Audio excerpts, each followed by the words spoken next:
I was deadheading the roses along the back fence when my phone rang. I almost didn't answer. My hands were dirty.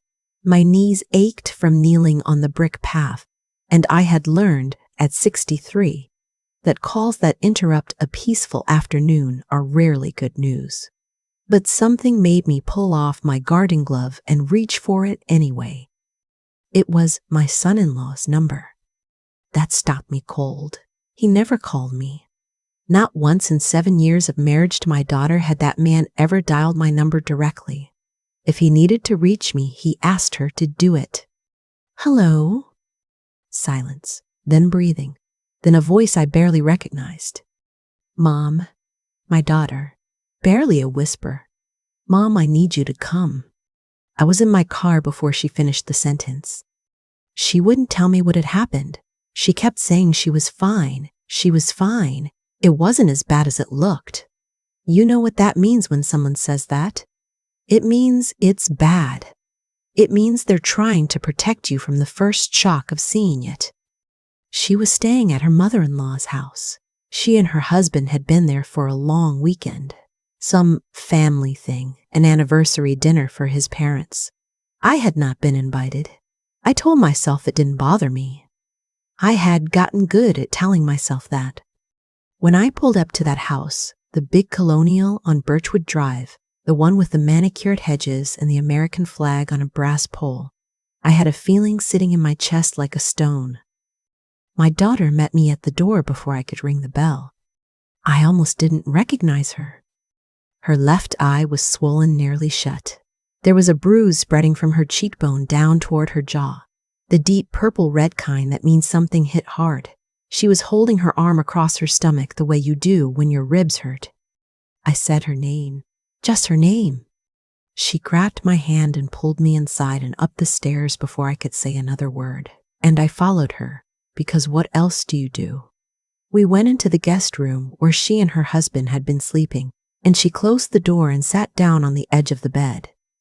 Tell me, I said. I fell, she said, on the stairs. I looked at her. She looked at the floor. Baby, I said, look at me.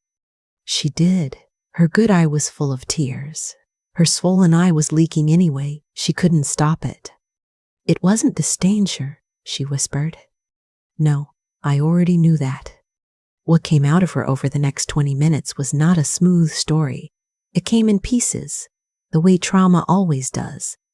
A detail here, a flinch there, a long silence where she stared at the wall and I waited. I have learned how to wait. I have learned that the worst thing you can do when someone is trying to tell you something terrible is rush them. The night before, there had been a dinner. His whole family, his mother, his father, his 2 sisters, an aunt who drove up from Richmond.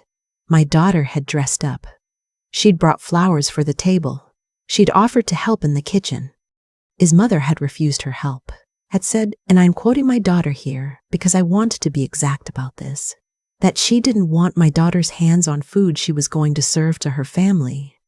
My daughter had thought she misheard. She'd laughed a little, nervously, the way you do when you're giving someone a chance to correct themselves. His mother had not corrected herself. The dinner had been strained. My daughter had sat at that table for 2 hours and smiled and passed dishes and answered questions about her job with a voice that she said felt like it didn't belong to her. Afterward, her husband had pulled her into the hallway and told her she had embarrassed him by being so quiet. She told him what his mother had said. He told her she was being sensitive. She went upstairs. She was on the phone with her friend, just talking, sitting on the bed, just trying to breathe, when his mother came into the room without knocking, told her to get off the phone, told her she was being rude to their guests. And when my daughter said she just needed a few minutes, his mother said something that my daughter repeated to me in a voice so flat and so quiet that I had to lean in to hear it. She said his mother told her that whatever happened to her in this house, she deserved it. That her kind always did. Her kind. My daughter is biracial. Her father, my late husband, was black. I am white. We raised our daughter in a house where that was never a source of shame, never a contradiction, never something to be explained or apologized for. Her father died when she was 15, and I have spent every year since making sure she knows that every part of her is something to be proud of. His mother knew exactly what she meant by her kind. My daughter had tried to leave the room. His mother had grabbed her arm hard with both hands and shoved her into the doorframe. And then her husband had appeared in the hallway and seen it and said nothing, done nothing. He had stood there in the hallway of his mother's house and watched and said nothing. That was when my daughter had called me.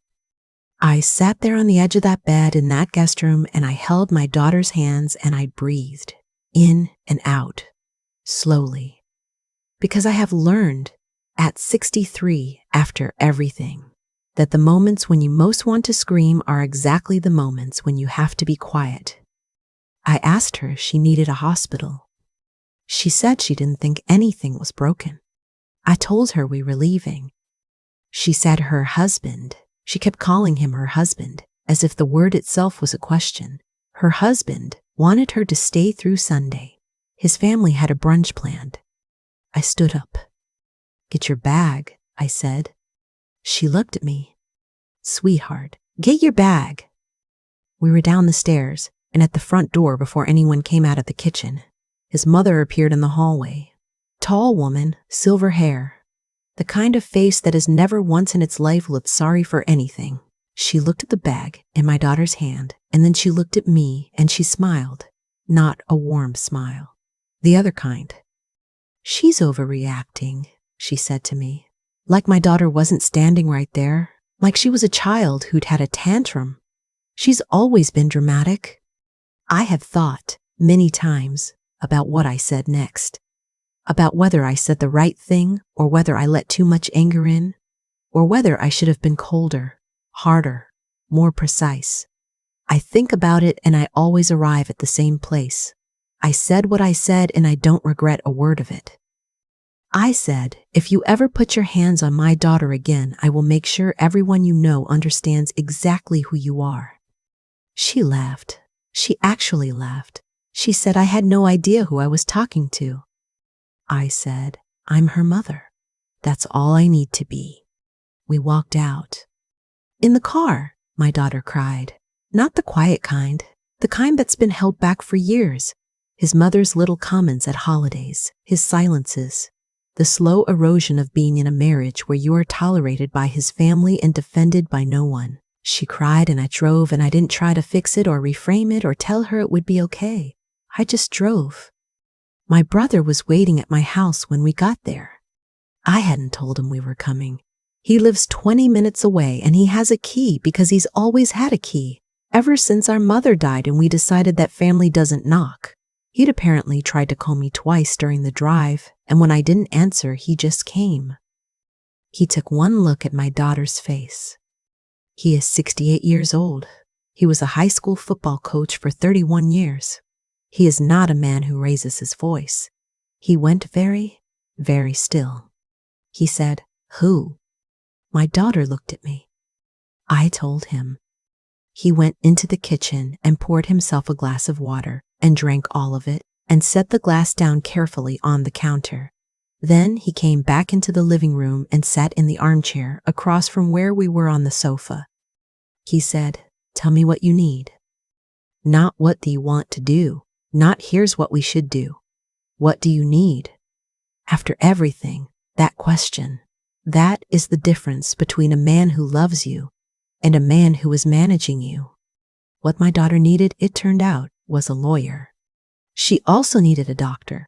I took her the next morning to my own physician, a woman I've trusted for 20 years, who documented the bruising and the 2 cracked ribs that my daughter had not mentioned to me because she had been afraid I would go back to that house. She was right that I had considered it. The lawyer was my brother's idea, not a divorce lawyer, yet a civil attorney first, because what had happened to my daughter in that house was assault, regardless of what his family called it, regardless of what her husband had witnessed and said nothing about. My brother had a connection, a woman he'd known for years through his union work, someone who had built a career handling exactly this kind of case, the kind where a woman is hurt and then told she imagined it. We met with her on Tuesday. She had the kind of face that makes you believe things will be handled. She listened to everything my daughter said without interrupting, without making notes yet, just listening. When my daughter finished, she was quiet for a moment, and then she asked a few questions. Clear, specific questions, not soft ones. She asked, had there been prior incidents? My daughter was quiet for a long time. Then she talked for 40 minutes. I won't put all of it here because it isn't all mine to tell, but I'll say this. The 7 years of my daughter's marriage had been a quiet erosion. Nothing dramatic enough to point to, just a slow convincing from his mother, from him, from the accumulated weight of small moments, that she was lucky to be there, that she should be grateful, that her expectations were too high, that her feelings were too much. The lawyer took notes and said she would be in touch. On the drive home, my daughter said she was sorry. I said, for what?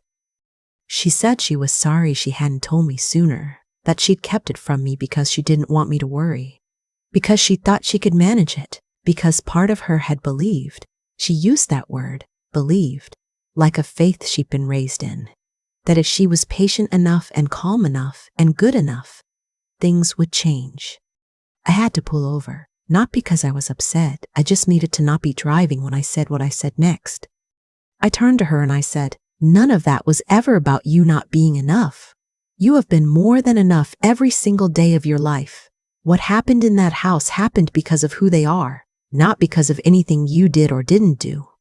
She didn't say anything. Your father would want me to say that, I said. He'd want you to hear it. She started crying again. I held her right there in the front seat of my car, on the shoulder of Route 12, with trucks going by and the windows fogging up, and I let her cry for as long as she needed. His mother made her first mistake when she called my daughter the following Thursday. She called to tell my daughter that she was overreacting and that the family expected her to come to a dinner on Saturday to smooth things over because the tension was affecting his father's health and that wasn't fair to anyone. My daughter recorded the call. The lawyer had told her to record everything. His mother said, in that call, quite clearly and without any apparent understanding of how permanently that clarity would follow her, that my daughter had provoked what happened, that my daughter had been disrespectful to a woman in her own home, that my daughter should understand by now that there were ways of doing things in this family and that she had never made an effort to fit in. And then she said, and this is the part that the lawyer called, without any apparent irony, a gift. She said that honestly, things would have been a lot simpler if her son had married someone with a cleaner background. Clean background. My daughter had the presence of mind not to respond. She just listened and let the woman keep talking and thanked her and said she'd think about Saturday and then hung up and called the lawyer. The lawyer was not surprised. She said she had seen this before, that people who have always had power often cannot stop themselves from saying the things that they believe to be true. She said it was not the first time someone had handed her a case gift wrapped. The civil suit was filed in early March. The documentation was thorough. The recording was thorough. The medical records were thorough. My daughter's friend, the one she'd been on the phone with that night before his mother came in, provided a statement about what she heard through the call before it was abruptly ended. The husband, her husband, that man who had stood in a hallway and watched and said nothing, tried to call me once during all of this. I let it go to voicemail. He left a message saying he wanted to explain, saying it wasn't what I thought, saying his mother was under a lot of stress and sometimes said things she didn't mean and that my daughter had a pattern of making situations more difficult than they needed to be. I have not returned that call. I don't plan to. My daughter moved home in April, back into the room that has been hers since she was 6 years old, the one with the window seat and the chipped paint on the baseboard that I've been meaning to fix for 20 years. She brought 2 suitcases and her cat and a box of books, and I helped her carry all of it inside, and neither of us said anything about what it meant. She knew she could stay as long as she needed. I knew she might need a long time. She started therapy the same month. Found a woman she liked immediately. She texted me after the first session and said she's good, Mom. She's really good. That was enough. That was everything. My brother came to dinner every Sunday that spring. He didn't make a big deal of it. He just came. He'd bring something, a pie from the bakery on his street, a bag of sweet corn from the farm stand, once a whole smoked fish that he was very proud of and that neither my daughter nor I had the heart to tell him was too much. He'd sit at the kitchen table and talk about his week and ask my daughter about her garden plans and not treat her like someone who was broken. That mattered more than he knew. The case was settled in July. I won't share the terms. My daughter asked me not to. What I can tell you is that the settlement was not nothing, and that his mother had to issue a written statement, and that her son, my daughter's husband, or her soon-to-be ex-husband, as of the divorce papers filed in June, was removed from the board of a nonprofit his family ran, a charitable organization that, it turned out, had some very interesting questions in its financial records that the lawyer had flagged to the appropriate people. I don't know what becomes of them after that. I genuinely don't. The last week of August, my daughter asked me to drive with her to the coast. She'd been there once as a little girl with her father and me, and then again on her honeymoon, and she said she wanted a new memory of it. Just the two of us. We went on a Wednesday. The weather was unreasonable, perfect and blue and warm for late August, the kind of day that feels like a small personal gift. We walked on the beach for 2 hours, and we ate fried clams from a window stand, and my daughter found a piece of sea glass, pale green, the kind her father used to collect. She held it up and squinted at it in the light. "Do you think he knows?" she said. I didn't ask what she meant. I knew what she meant. "I think he's known all along," I said. "I think he was just waiting for us to catch up." She laughed. It was the first real laugh, the one that goes all the way to the eyes, that I had heard from her in longer than I could remember. She slipped a sea glass into her jacket pocket, and we kept walking. I am 63 years old. I have buried my mother and my husband.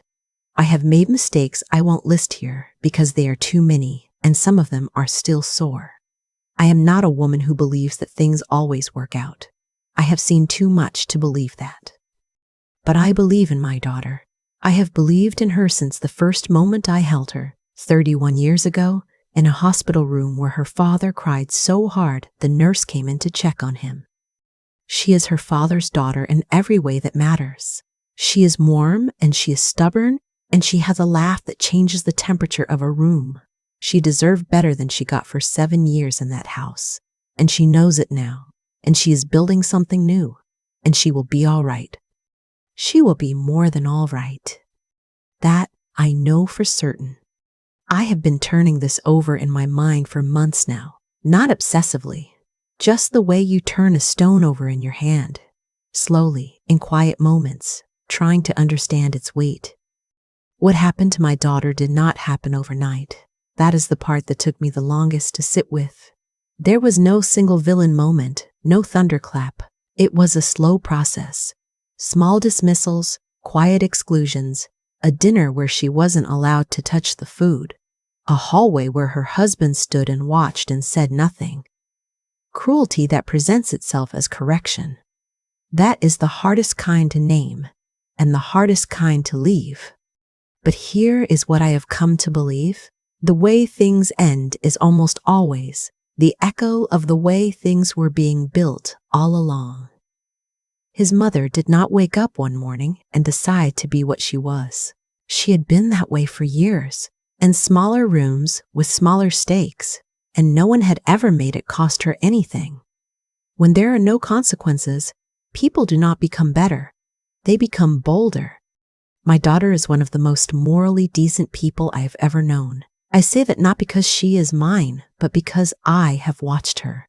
I have watched her choose kindness in moments when bitterness would have been easier. I watched her sit at a table where she was not wanted and pass dishes to people who had already decided she was less than them. And she did it with grace because she genuinely believed that if she was good enough, it would matter. That is not weakness. That is a kind of faith in people that most of us lose somewhere in our 30s. She held on to it longer than she should have, and I love her for it, even as it broke my heart. What saved her, what I keep returning to, was not rage. Rage was there, certainly. I had plenty of it in that car driving to Birchwood Drive, and in that guest room, and in the parking lot of my physician's office, when the doctor said the words cracked ribs, and I had to breathe through my nose for a full minute before I could respond. But rage alone does not build a case. Rage alone does not produce a recording, a medical file, a financial audit. What my daughter needed was clarity. The kind that only comes when you stop trying to manage everyone else's comfort and start paying close attention to what is actually true. She found a lawyer who listened without interrupting. She sat in a room and told the whole story without softening it. That took more courage than anything else she did, more than leaving, more than filing, just telling the truth, plainly, to someone who would write it down. I think about the 3 things I hope she carries out of this. I hope she carries her own sense of right and wrong, which was never the problem. It was always intact, even when the people around her were telling her otherwise.